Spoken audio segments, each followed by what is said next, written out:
I'll show you how to remove your hard drive or solid state drive in your Macbook. All you have to do is remove all of these screws all the way around. I only have one left, so just remove them. You have to have a special screwdriver. It's 1.5. Here it is. It's like a star. You can buy it off eBay, and there's like a bunch of websites they sell them. And then once you remove all the screws, you'll need to push on this on the top part, and this back arrow will come off.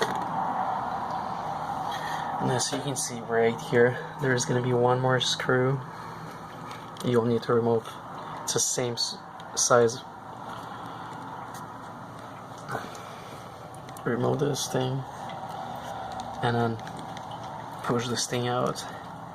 Here's your solid state drive, and then you can replace with a new one if you have one, or just remove it, whatever you'd like to do.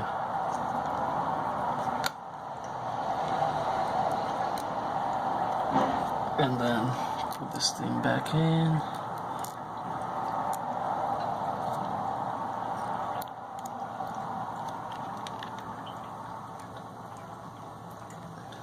And then screw back in, same place it used to be.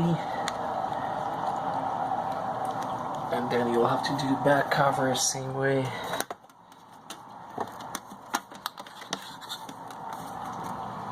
Thanks for watching. If you like this video, please thumbs up.